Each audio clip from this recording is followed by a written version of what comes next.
할렐루야. 오늘 말씀은 히브리서 11장에 나오는 이 모세에 대한 말씀입니다. 이 히브리서 11장은 우리 믿음장이라고 하고 있습니다.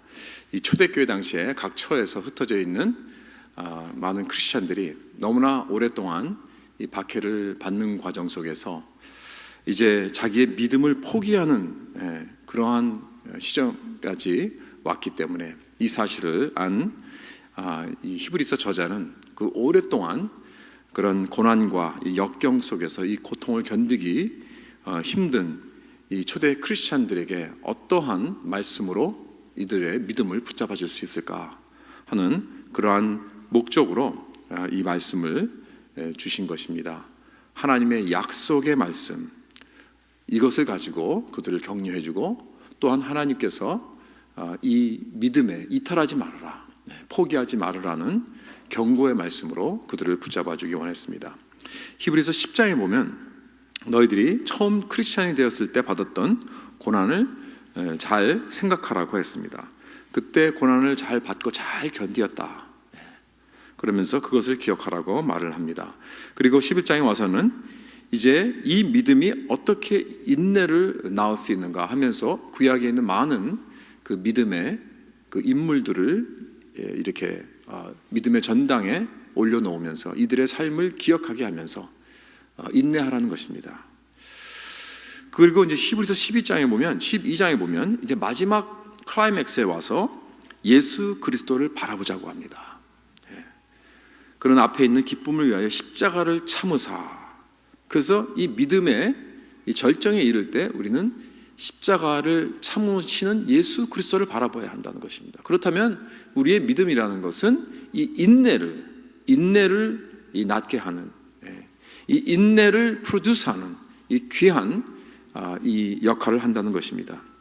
이 헬라어 단어인 이 견디다, 참는다, 이 단어는 오늘 이 말씀에도 우리가 봤지만 이 단어는 이 하이포메노라는 이 헬라어 단어로서 두 단어가 합친 것입니다. 이 영어로 번역한다면 이것을 hyperstay, hypermeno, 이 hyperstay 또는 hyperstand라고 할 수 있습니다. 그러니까 굉장히 아주 굳건히 서서, 굳건히 이제 움직이지 않고 그 자리를 지키고 넘어지지 않는다는 뜻입니다. 이것이 사실 견디고 참는다는 의미의 내용이 담겨 있는 것입니다. 그래서 마치 이런 것을 우리가 생각할 수 있습니다. 거친 시냇물에 막 물이 흐르고 있는 그 시냇물에서 딱 들어가 있으면 그 물결의 그 프레셔 때문에 자꾸 뒤로 밀릴 수 있습니다. 그러나 절대로 밀리지 않고 그 자리를 지키는 것, 극하게, 굳건하게 움직이지 않고 그 자리를 지키는 것을 하이퍼 스탠드라고 할 수 있습니다. 그래서 바로 이 굳건히 참고 인내하며 견딘다는 그 의미가 이렇게 굳건히 그 자리를 지킨다는 것입니다. 다시 말해서 우리가 이 세상에서 살면서 세속적으로 계속해서 반기독교적인 그러한 사회에서 반성경적이고 이러한 이 반교회적 그러한 세력이 계속해서 우리를 뒤로 넘어지게 하고 밀고 들어올 때 우리가 이 세상의 세력의 물결에 흘러 떨어내려 갈 것인가, 아니면 우리의 믿음의 그 자리에서 굳건히 지키고 설 것인가. 정말 이 세상은 커미트먼트도 없고 약속을 존중하지도 않고 관계도 중요하게 생각하지 않고 자기의 정체성도 중요하게 여기지 않는 이러한 사회적 문화적인 시대적인 거센 물결에서 우리는 어떻게 믿음을 가지고 굳건히 이 인내의 열매를 프로듀스하면서 그 자리를 지킬 수 있는 것인가 하는 것을 우리가 오늘 보기 원합니다. 모세의 그 삶을 통해서 그 믿음의 인내하는 믿음을 우리는 보기 원합니다. 모세는 어떤 인물이었습니까? 모세는 우리가 너무나 잘 아는 사람인데 참 이스라엘 사람들이 자기 백성 중에서 역사상 가장 위대한 사람으로 보고 있습니다. 신명기 34장에 보면 그의 비문을 이렇게 적었습니다. 그 후에는 이스라엘의 모세와 같은 선지자가 일어나지 못하였나니 모세는 여호와께서 대면하여 아시던 자요, 그랬습니다. 다시 말해서 모세보다 더 큰 선지자는 없었다는 것입니다. 모세와 하나님은 대면하여서 이렇게 관계를 맺는 그러한 놀라운 그러한 사람이었다. 여러분, 만약에 어떤 사람의 그 무덤에 그 비석에 이렇게 적혀 있다면 이 사람보다 더 큰 선지자는 없었다. 하나님은 이 사람과 대면으로 face to face 이렇게 관계를 맺는 그런 사람이었다라고 한다면 아마 이 사람보다 더 큰 사람은 없을 것입니다. 바로 이 사람이 모세였다는 거예요. 그래서 유대인들은 이 자기네들 백성 중에서 모세를 가장 크게 여겨요. 가장 위대한 사람으로 여깁니다. 이 사람은 가장 위대한 선지자요, 율법을 준 사람입니다. lawgiver이라고 그랬습니다. 그리고 그는 이 성경 첫 모세 오경을 쓴 사람이고, 뿐만 아니라 그는 아주 신령하고 거룩한 성자라고 그렇게 여기고 있습니다. 왜냐하면 여기 보면 이제 그를 이 세상에서 온 이 지면에서 가장 온유하게, 민수기 12장에 보면 그를 가장 온유한 사람으로 이렇게 뽑았습니다. 참 생각해 보면 참 놀랍습니다. 이렇게 위대한 사람이면 그래도 어느 정도 좀 이렇게 자기 어깨가 좀 올라가고 목이 좀 굳고 그럴 수 있는데 그런 게 전혀 없었어요. 그야말로 가장 겸손한 사람이다. 이렇게 하나님께서 그를 평가하셨다는 것입니다. 그래서 이스라엘 백성을 이제 애굽의 노예 생활에서 구출해내고, 그 다음에 40년 동안 광야에서 그들을 인도하여서 가나안 땅으로 이제 인도해 갔지만 자기는 들어가지 못했습니다. 그저 느보산에서 멀리 그 가나안 땅을 다 바라보면서 하나님의 품에 안긴 사람입니다. 그럼에도 불구하고 그는 지상의 어떤 사람보다 가장 겸손했다. 참 누가 만약에 그 사람이 그 가족에서 가장 겸손한 사람이라 그러면 그거 참 대단한 것입니다. 만약에 어떤 사람이 그 교회에서 가장 겸손한 사람이다 그러면 그건 정말 훌륭한 사람입니다. 그런데 온 지면에 이 세상에서 가장 겸손한 사람이라고 하나님께서 말씀하신다면 그 사람은 정말 그 사람보다 더 위대한 사람은 없다고 우리는 보는 것입니다.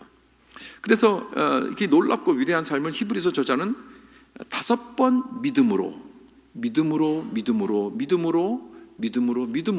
5번 모세의 삶을 이 믿음으로라는 말을 설명하면서 그를 믿음의 전당에 영원히 올려놓았습니다. 자, 그것이 무엇인가 우리가 한번 하나씩 보면서 모세의 그 믿음의 인내하는 믿음을 우리가 보고 우리가 은혜를 받기 원합니다. 첫 번째 믿음으로는 사실 이것은 모세와는 상관없는 말입니다.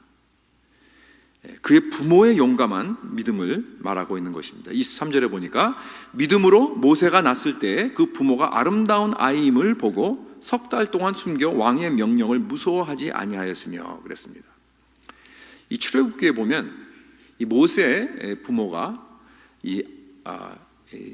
아므람이요, 그 어머니는 요게벳이라는 그 사람이었습니다. 레위 지파의 사람입니다.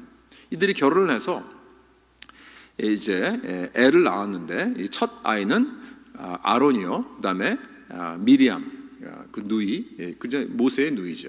그래서 모세는 이미 본인이 나기 전에 아론이라는 형이 있었고 미리암이라는 누이가 있었습니다.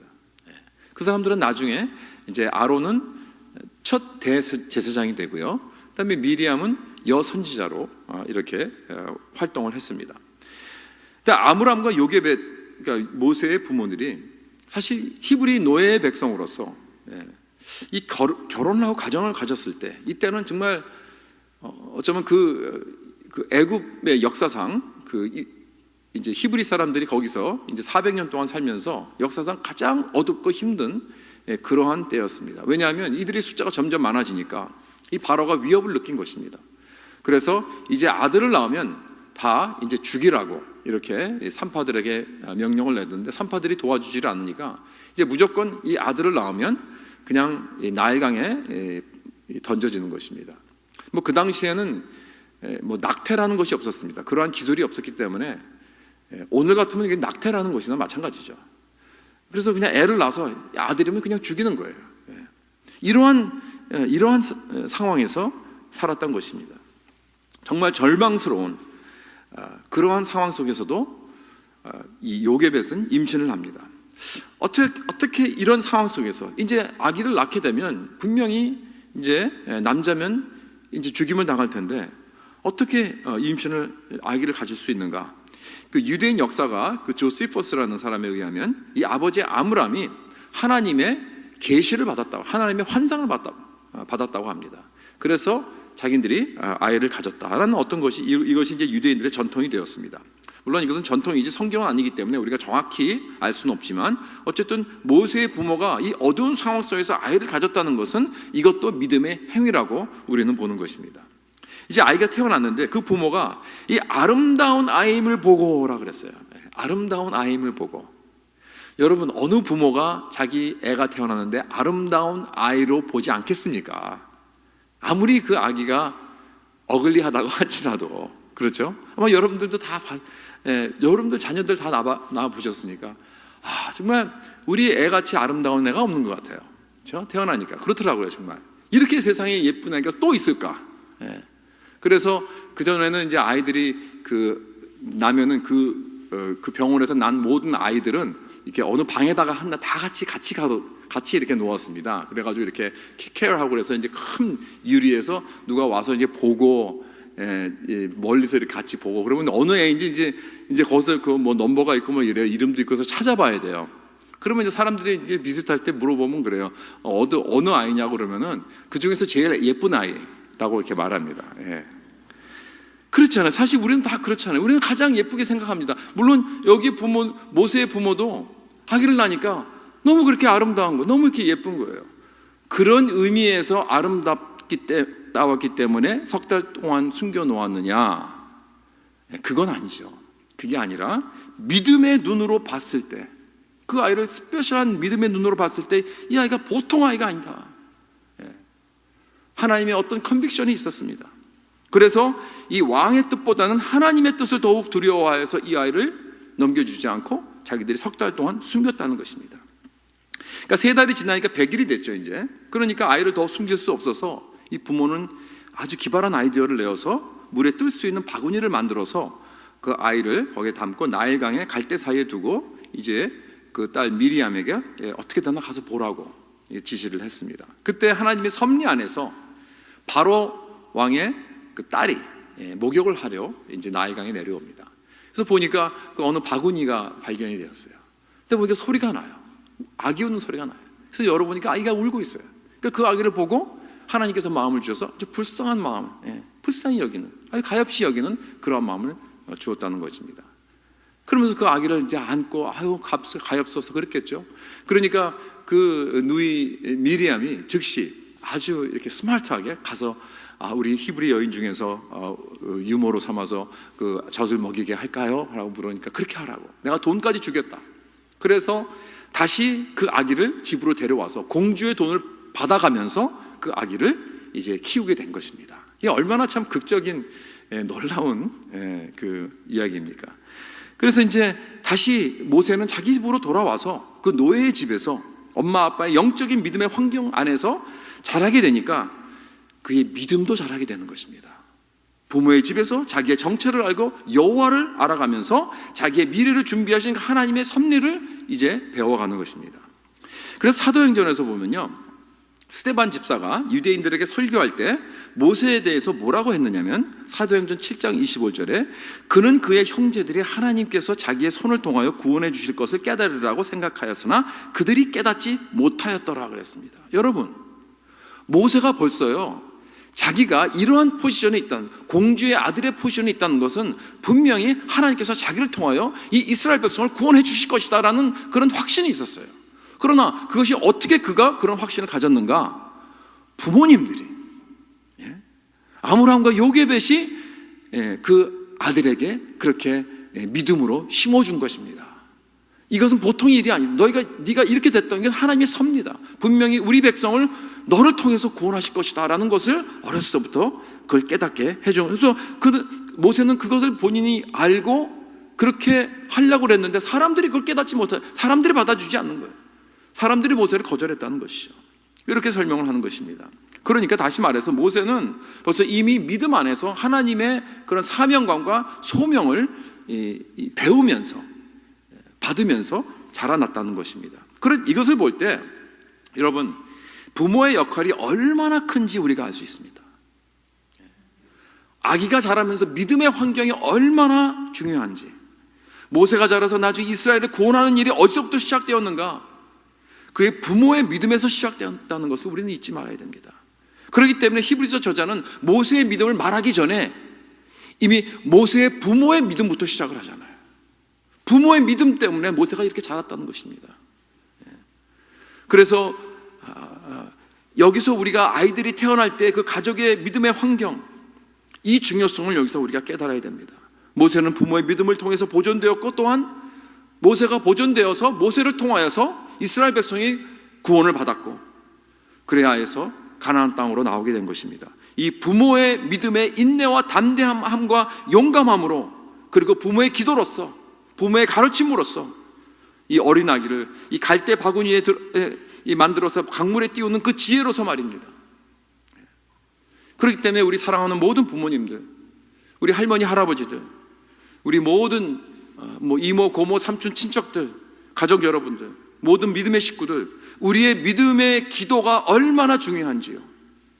하나님을 향한 우리들의 믿음의 기도, 그 믿음과 그 기도와 인내와 신실함이 우리 자녀들과 후손들에게 어떠한 중요한 역할을 하는지 우리가 깨달아서 우리들의 믿음과 인내와 기도와 거룩한 사랑의 환경으로 우리 자녀들에게 믿음을 심어주고, 그들에게 사명감과 소명감을 심어주고, 이 세상에 와서 너희들인 이 특별한 부름을 받고 이 세상을 이제 앞으로 헤쳐나가야 된다, 복음을 들고 아메리칸 드림을 따라가는 것이 아니라 킹덤 드림을 우리가 꿈꾸면서 너희들 살아가야 된다는 이 귀한 이 소명과 이 비전을 가지고 그 믿음을 부어주기 위해서 우리가 자신이 믿음과 기도로서 그들에게 이 길을 열어줘야 된다는 겁니다. 이런 환경을 만들어줘야 된다는 것입니다.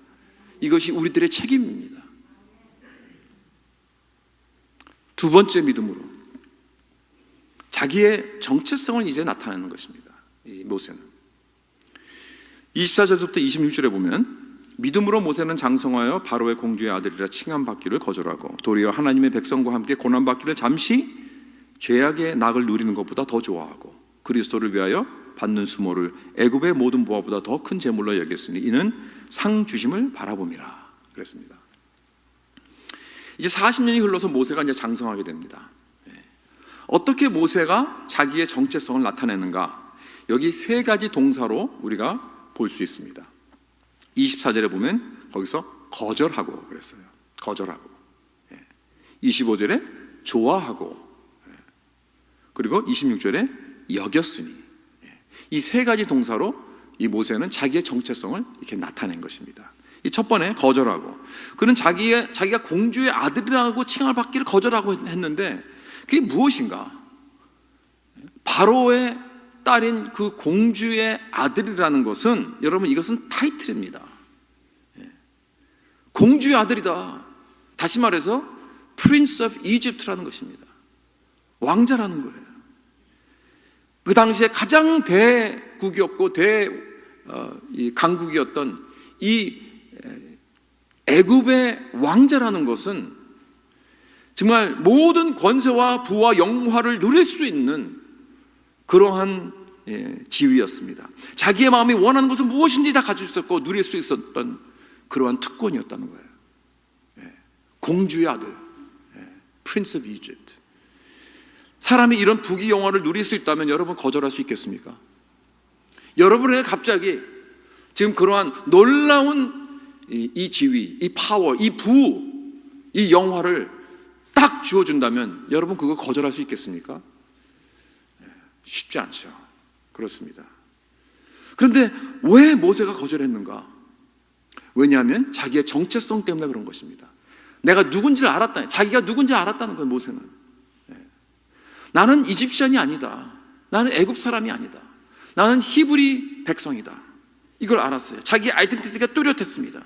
노예의 민족이라는 것을. 그러나 만물을 지으신 여호와 하나님의 그 백성이라는 것을 자기가 알았고, 아브라함의 하나님, 이삭의 하나님, 야곱의 하나님, 그 하나님이 이 백성을 이끌고 이제 가나안 땅으로 인도해 주실 것이라는 것을 알았다는 것입니다. 이렇게 믿음의 사람은 그가 살고 있는 문화와 시대와 환경 속에서 살아가지만 그것에 동요되지는 않습니다. 그 흐름에 따라가지는 않습니다. 내가 정말 믿음의 사람이라면 먼저 자기의 정체성, 즉 내가 하나님의 백성이라는 것, 하나님 나라의 백성, 나는 언약의 백성이라는 것, 그것을 내가 확실히 알고 깨닫고 난 후에는 나는 이 세상에서 거절할 건 거절해야 됩니다. 물론 이 세상의 모든 것을 등지라는 것은 아닙니다. 우리가 하나님께서 한국 사람으로 태어나게 했기 때문에 우리 한국 문화에 아름다운 것, 좋은 것들 많이 있습니다. 존경할 거 많이 있습니다. 그 정체성이라는 것을 하나님께서 주셨기 때문에 어떤 센스 오브 프라이드도 있죠. 그러나 여러분, 우리는 이 시대의 흐름에 따라가지 않습니다. 왜냐하면 이 세상의 왕은 아직도 마귀이기 때문에 여기에 악한 흐름이 있습니다. 세속적인 영이 있다는 것입니다. 그래서 마치 시냇물이 흘러가는 그 흐름에서 굳건히 하이퍼 스탠드 하면서 그 흐름에 따라 떠내려가지 않고 인내하려면 우리는 we need to learn to say no. 어떤 것에는 내가 no라고 거절해야 됩니다. 이 믿음이 어디서 왔습니까? 그 부모에게서 온 것입니다. 그 부모가 모세에게 애굽의 주림으로 살아가지 말라, 애굽의 주림을 체이스하지 말라, 너는 지금 공주의 지금 아들로서 그 프린스 오브 이집트로서 거기에 그 딸려오는 모든 그 부귀 영화 그것을 주림하면서 따라가지 말고 너는 하나님의 백성이다, 하나님 나라의 꿈을 꾸라는 거예요. The kingdom을 가지고, 킹덤의 그 드림을 가지고 살아가라는 것입니다. 그러한 굳건한 믿음의 인내가 있었기 때문에 바로 믿음으로 공주의 아들의 타이틀을 거절한 것입니다. 사랑하는 성도 여러분 내가 누구입니까? 거룩하시고 영원하신 전지전능하신 하나님 나라의 자녀요, 하나님 나라의 백성이라는 이 정체성이 뚜렷하다면 모세가 공주의 아들을 버리는 것, 이것을 보고 여러분은 이건 당연하다고 생각해야 됩니다. 그런데 만약 그러지 않고, 아니 모세가 왜 이렇게 바보같이 어리석게 정말 귀한 기회를, 그 라러리 티켓을 왜 버리느냐, 이렇게 생각한다면 여러분은 지금 세속적인 흐름에 따라가고 있습니다. 믿음으로 하이퍼스탠드 하지 못하고 있다는 말입니다. 여러분, 그러나 쉽지는 않아요. 물론 그렇습니다. 여러분, 이 세상에서 그러한 좋은 기회가 있다면, 모든 것을 누리고 살 수 있는 기회가 있다면 그거 버리는 거, 그거 쉽지 않습니다. 누가 쉽다고 그랬습니까? 그렇죠. 흐르는 물에 그 프레셔리 느끼는 것은 그건 당연한 것입니다. 그러나 모세와 같이 하나님의 자녀의 아이덴티티가 확실하다면 이 세상의 흐름과 영을 거절하는 것은, 그것이 아무리 어트랙티브 한다 할지라도 그것은 당연한 것이라고 생각하고 또 내 자녀들에게 그것을 가르치는 저와 여러분 될 수 있기를 주님의 이름으로 축원합니다. 두 번째는 긍정적으로 뭔가를 좋아하고 라고 나타내는 것입니다. 여기 25절에 도리어 하나님의 백성과 함께 고난받기를 잠시 죄악의 낙을 누리는 것보다 더 좋아하고, 그렇다면 뭘 좋아했다는 거예요? 하나님의 백성과 함께 고난받기를 좋아했다고요? 아니, 고난받기를 좋아하는 사람이 세상에 어디 있습니까? 이거 좋아했다는 것은, 이것은 우리가 말하는 그 like라는 그런 뜻이 아니고, 고난받는 거 즐겨하는 어떤 그런 이상한 사람이 아니고요. 이것은 초이스를 말하고 있습니다. 선택.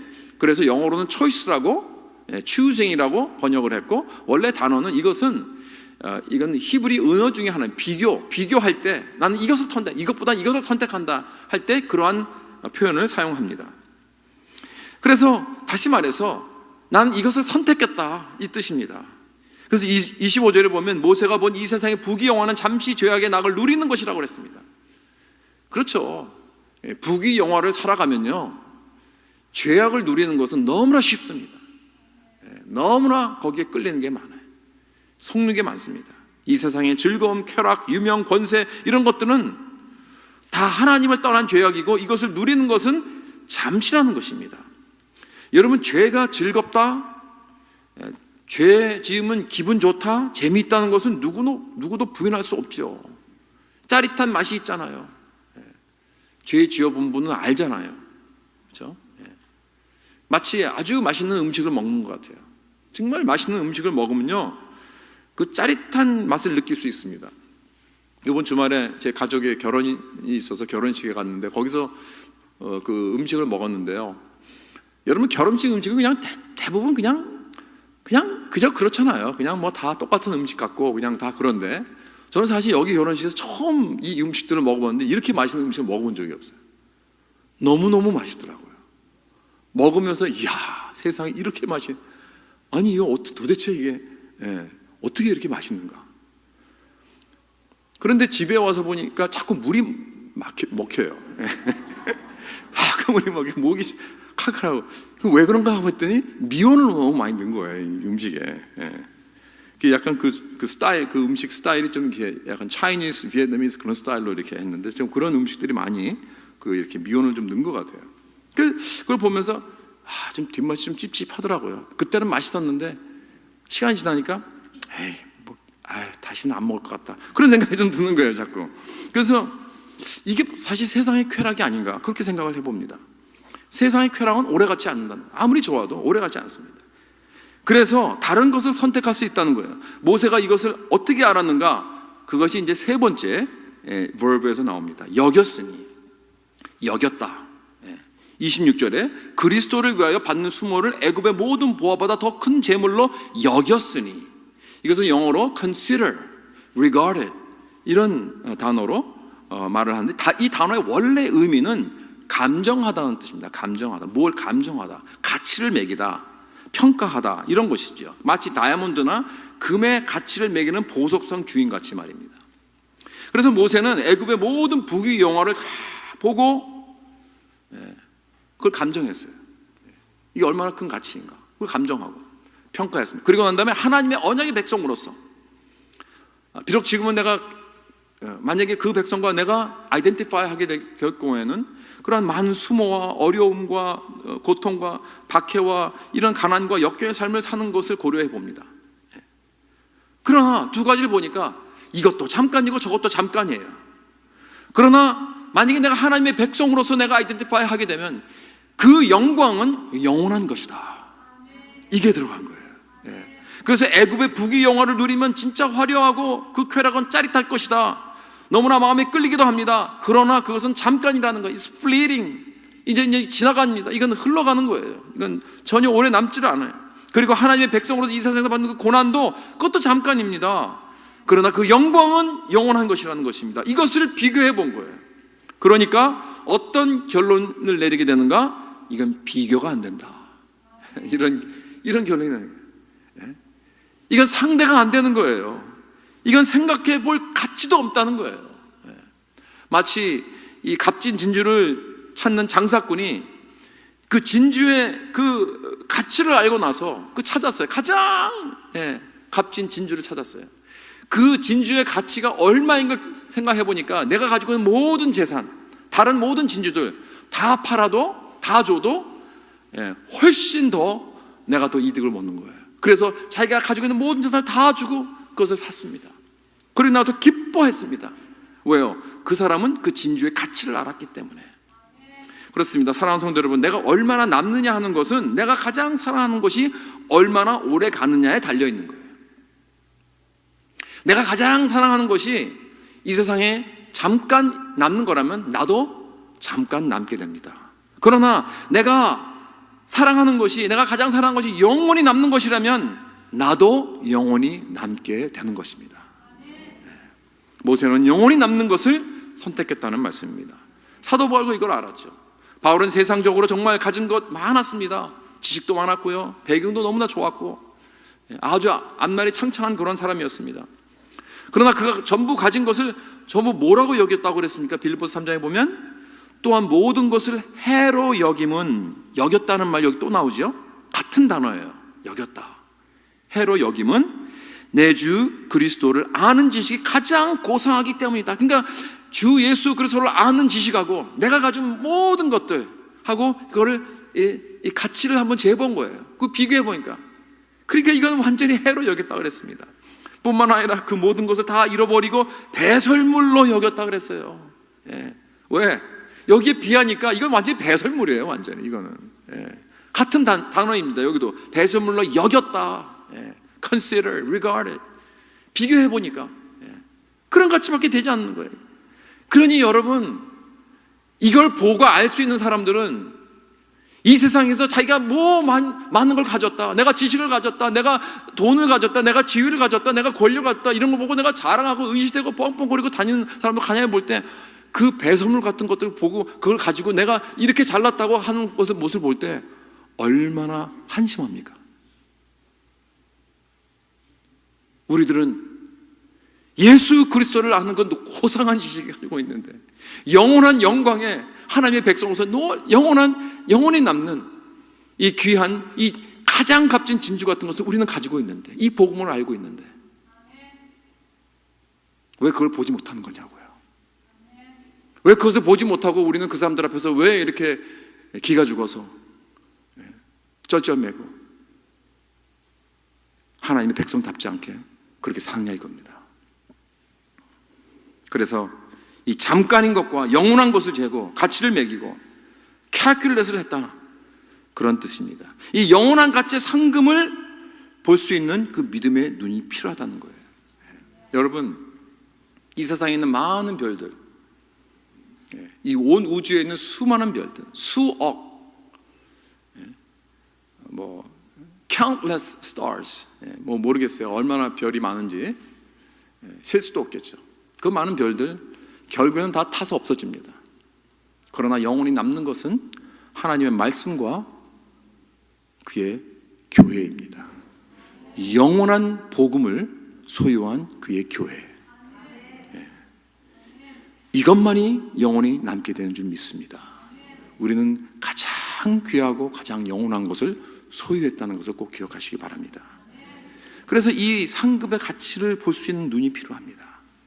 이것이 바로 우리를 하이퍼스테이 하게 하는 것을 낳게 합니다. 하는 이 인내를.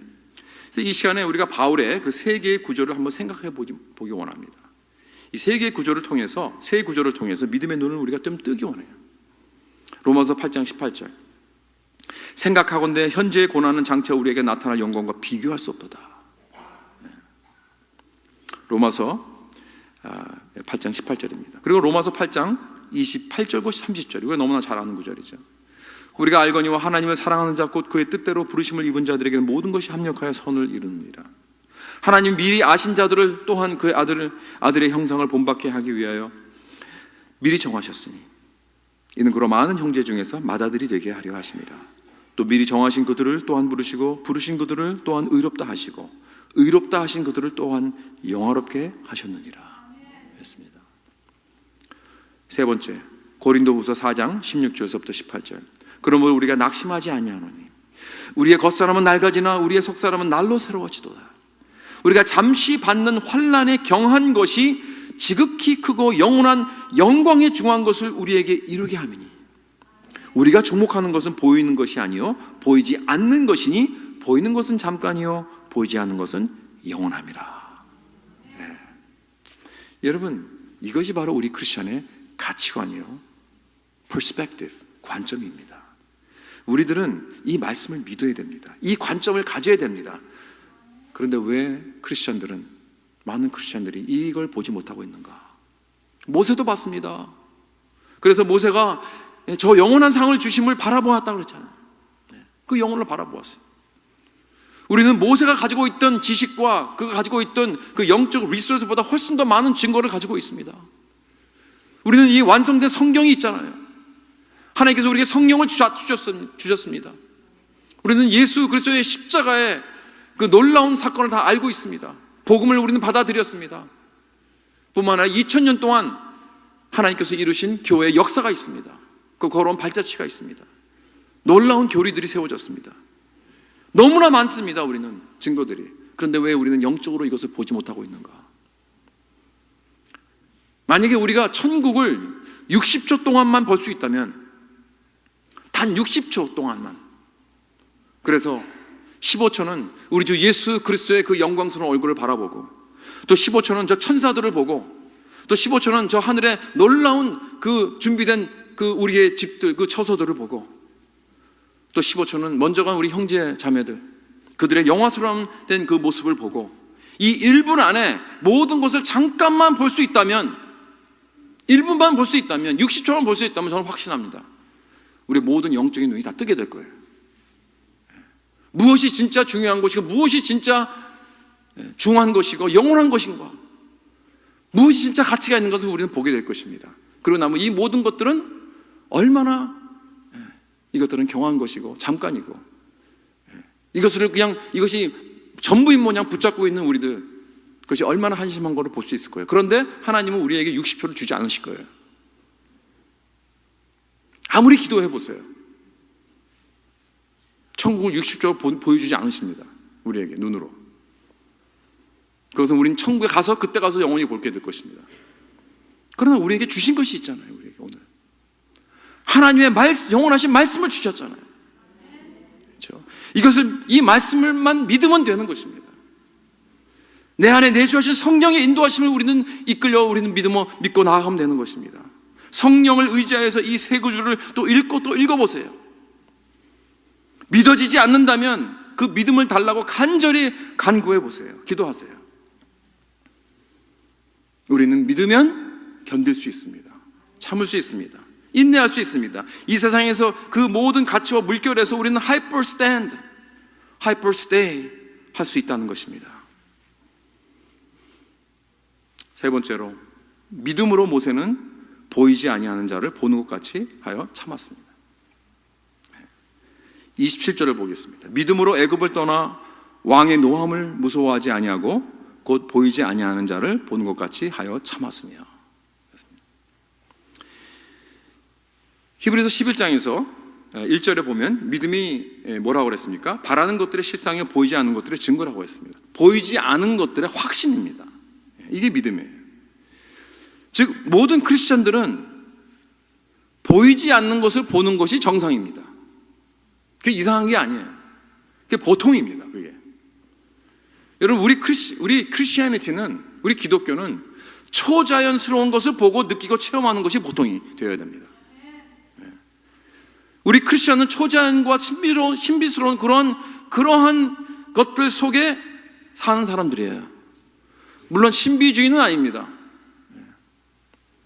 그러나 우리 신앙 안에는 이 신비스러운 것들을 늘 체험하고 느끼고 사는 것이 정상이 되어야 합니다. 그래서 신앙은 체험이라고 하는 것입니다. 여러분, 만약에 여러분의 신앙 속에서 이런 것을 체험하지 못한다면 우리는 기도해야 돼요. 마치 엘리사가 그 사환을 위해서 기도한 것처럼, 여호와여 그의 눈을 열어서 보게 하여 주옵소서 하니 여호와께서 그 청년의 눈을 여심해 그가 보니까 불말과 불병거가 산에 가득하여 엘리사를 둘렀더라. 우리는 이 기도를 우리 청년 세대를 위해서 해야 될 줄 믿습니다. Open the eyes of our open the eyes, 그렇죠?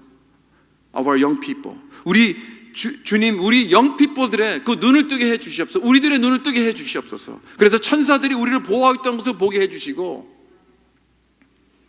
하나님께서 우리와 동행하고 계시다는 것, 성령께서 우리와 함께 하시고 인도하시고, 하나님이 우리의 기도를 들으시고 응답하시고 늘 우리를 붙잡아 주시고 계시다는 이것을 느끼고 사랑하는 것이, 바로 이것이 우리의 신앙이 되어야 할 줄 믿습니다. 네 번째, 믿음으로는 모세는 그 말씀에 순종했습니다. 28절, 이건 유월절에 대한 것이죠. 믿음으로 유월절과 피 뿌리는 예식을 정하였으니 이는 장자를 멸하는 자로 그들을 건드리지 않게 하려 한 것이며, 그랬어요. 모세가 바로 왕 앞에서 10가지 재앙을 이제 애굽에서 내렸을 때 그 모든 재앙들은 이제 마지막 재앙으로 빌드업 해 나가는 거예요.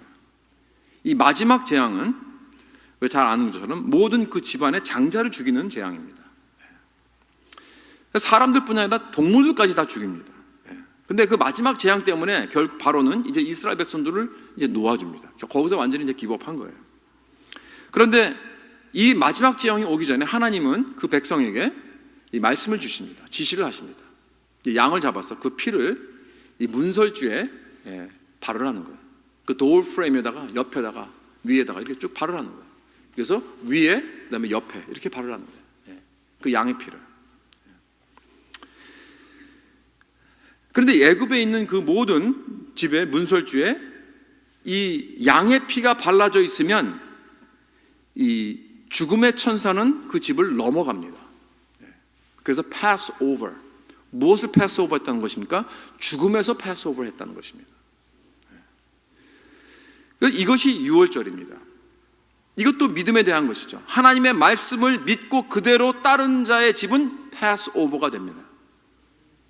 그러나 그걸 믿지 않고 그게 뭐 이상한 그런 데가 어디 있어? 그게 뭐야? 그거 이상하. 이거 또 양을 잡는다. 이거 돈 많이 들어 이거. 그리고 피를 바르고 이게 뭔데? 하고 믿겨지지 않기 때문에 안 한다면, 그것을 안 하면 그 집은 어떻게 돼요? 그건 죽는 거예요. 그렇죠? 그러니까 이 네 번째 믿음의 포인트는 이겁니다.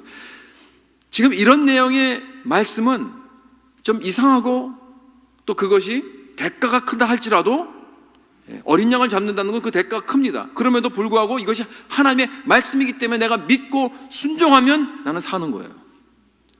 순종하지 않으면, 믿지 않으면 그 대가가 큽니다. 그건 멸망입니다. 그건 죽음입니다.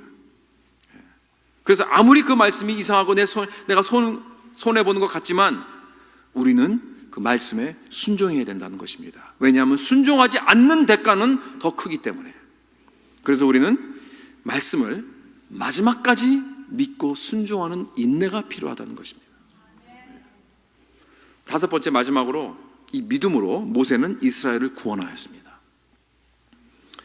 29절에 믿음으로 그들은 홍해를 육지같이 건넜으나 애굽 사람들은 이것을 시험하다가 빠져 죽었으며 그랬어요.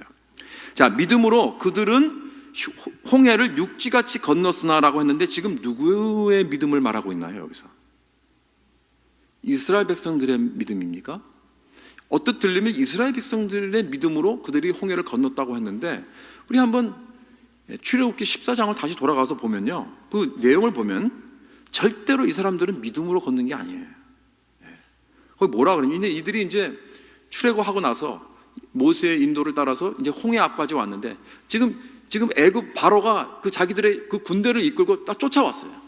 그러니까 자기들이 지금 완전히 지금 양쪽에 막혔습니다. 앞에는 홍해 바다가 있고 뒤에는 저 애굽 군대들이 지금 자기들을 쫓아오고 있는 모습을 보고 벌벌 떨면서 두려워서 그들이 모세에게 뭐라고 했냐면 11절 12절에 보면 그들이 또 모세에게 이르되 애굽에 매장지가 없어서 당신이 우리를 이끌어내어 이 광야에서 죽게 하느냐?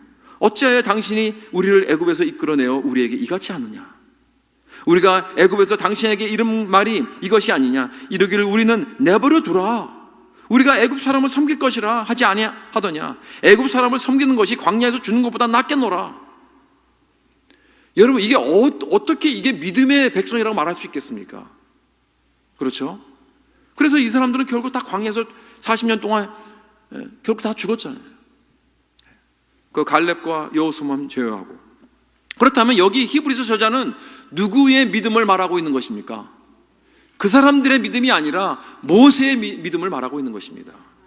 왜냐하면 이렇게 모세는 한심하게 울고불고 하는 이 이스라엘 백성들이 어떻게 바로 대답을 하냐면 13절 14절에 모세가 백성에게 이르되 너는 두려워하지 말고 가만히 서서 여호와께서 오늘 너희를 위하여 행하시는 구원을 보라.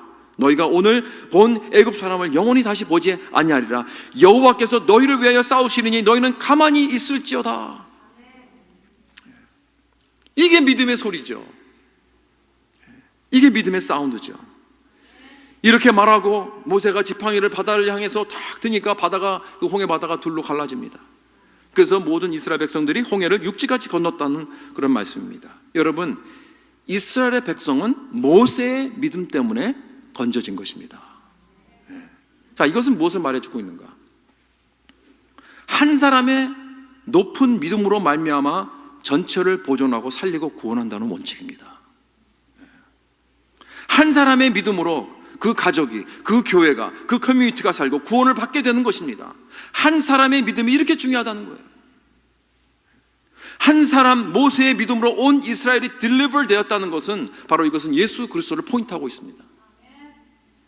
하나님은 한 사람의 믿음이 없기 때문에 독생자 예수 그리스도를 이 땅에 보내주셨습니다. 의인이 없나니 하나도 없다 그랬죠.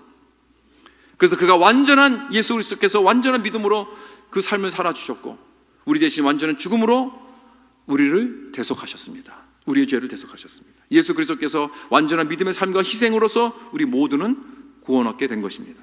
그래서 예수님을 두 번째 아담으로 말한 것입니다. 첫 번째 아담은 실패했습니다. 불순종했습니다. 믿음이 없었습니다.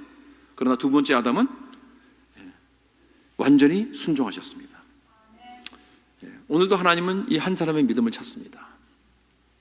한 사람의 중보자를 찾습니다. 한 사람의 기도를 사용하십니다. 혹시 여러분들 가운데 내 주위에 믿는 사람들이 많이 없다, 내 가족에, 내 친구들도, 내 직장에서 나밖에 없다, 여러분 낙심하지 마십시오. 하나님은 한 사람의 믿음을 통하여 놀라운 일을 이루십니다. 한 사람의 하이퍼스테이를 통하여, 한 사람의 인내를 통하여, 한 사람의 기도를 통하여, 한 사람의 중보적인 삶을 통하여 하나님은 놀라운 일을 이루시고 그 사람들을 구원에 이르게 하는 역사도 이루시는 하나님이십니다. 그렇기 때문에 여러분, 이 아므람과 요게벳의 믿음과 기도로서 생각해 보세요. 모세의 인생의 한 그 영혼이 보존이 되고 세워졌습니다. 믿음으로 모세는 억눌린 자들과 함께 한 백성이 되기를 선택했습니다. 믿음으로 그 한 사람의 그 믿음이 하나님의 말씀에 순종하여서 애굽으로 돌아 40년 동안 미디안 광야에서 훈련을 받고 단련을 받아서 하나님의 겸손한 종이 되었습니다. 믿음으로 모세는 유월절을 통하여서 이스라엘의 모든 집안을 죽음에서부터 넘어가게 하는 놀라운 일을 이루었습니다. 그리고 한 사람의 믿음, 모세의 믿음으로서 온 이스라엘 백성이 애굽에서 나와 구원을 받고 홍해를 건너서 가나안 땅으로 향하게 한 것입니다. 이것이 한 사람의 믿음의 효력이요, 능력이요, 놀라운 능력입니다. 여러분, 이것이 그 당시 히브리서를 읽고 있던 이 초대교회에 어떤 의미가 있는가? 아마 그 사람들은 left and right, 많은 사람들이 지금 믿음에서 절망하면서 떨어져 나가고 교회를 떠나고 다시 세속으로 돌아가는 그런 모습을 보고 있었을 것입니다. 박해를 받으면서 고난성에서 하나님에서 멀리 Where is God? 이라는 그러한 질문을 하고 있었을 것입니다. 그런 느낌이 들었을 때 믿음의 인내가, 이 하이퍼스테이, 하이퍼메노, 이것이 그들을 살리는 것입니다. 믿음의 인내를 낳게 하는 하나님의 말씀을 믿는 것입니다. 보이지 않는 것을 볼 수 있는 영안이 생겨진 것입니다. 그래서 어떤 어려움과 세속적인 흐름의 그 프레셔를 느껴도 흘러 떠내려가지 않고, 비록 나만의 한 사람이 남는다 할지라도 하나님은 나를 통하여서 놀라운 구속과 구원의 역사를 이루실 것이다 라는 이 믿음을 가지고 하이퍼 스탠드를 하게 하는 것입니다.